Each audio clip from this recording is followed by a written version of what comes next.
आपके घर में आपने चूंटियां देखी होंगी, चूंटियां चलती हैं, कभी कभी साथ ही चलती हैं, जब भी वो चलती हैं 15 20 50 साथ चलती हैं। कभी एक्सपेरिमेंट भी करके देख लेना, उन चूंटियों के आगे आपको सेब रख दें, एप्पल, क्या चूंटियां उस सेब को धक्का दे सकेंगी?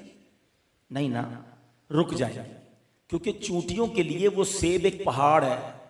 ठीक है, आपने वो सेब वापस उठा के जेब में रख लें, चूंटियों के लिए रास्ता क्लियर हो जाएगा।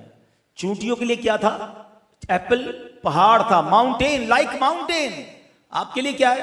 एप्पल। आपने उठाया, जेब में रख लिया। बात समझ रहे मेरी?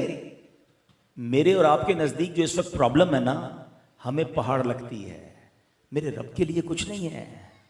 इन्नल्लाह अला कुल्ली शैइन कदीर। भरोसा तो करो ना।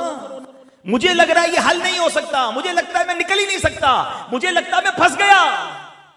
अरे तुम्हें लग रहा है ना, मगर तुम्हारा मालिक बड़ा ताकतवर है, वो बड़ा खालिक है। वो फिरौन के घर से हजरत मूसा को बाहिफाजत मां की गोद में पहुंचा सकता है। वो ऐसी आग जिसके ऊपर से परिंदा ना गुजर सके, वो नमरूद की उस आग में हजरत इब्राहिम के लिए वो आग गुलजार बना सकता है। वो हजरत मूसा के लिए समंदरों से रास्ते निकाल सकता है। अल्लाह अकबर, वो मेरा रब है, हम उस पर भरोसा तो करें। अगर आज मैं किसी भंवर में हूं, अगर आज मैं किसी मुश्किल में हूं, अगर आज मैं किसी परेशानी में हूं, इधर उधर धक्के न खाओ, अपने रब की बारगाह में आ जाओ, उसकी बारगाह में सर झुकाओ और उसे पुकारो। खुदा की कसम, वो तुमसे बड़ी मोहब्बत करता है। अरे वो तुम्हारी मां से ज्यादा तुम्हें चाहता है। हमारा प्रॉब्लम यही है, हम सब के पास जाते हैं, हम रब के पास नहीं जाते। हम सब पर भरोसा करते हैं, हम रब पर भरोसा नहीं करते। अरे उसने तो कुरान में खुद फरमाया है, उदऊनी अस्तजिब लकुम, तो मुझसे मांगो मैं तुम्हें अता करूंगा।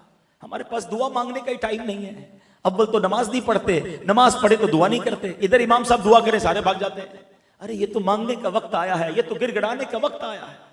ऐ मेरे प्यारे इस्लामी भाइयों, बस अगर रब पर भरोसा मजबूत हो जाए ना, अगर अल्लाह से सच्ची दोस्ती हो जाए, उस पर यकीन हो जाए, फिर जिंदगी बड़ी आसान हो जाती है।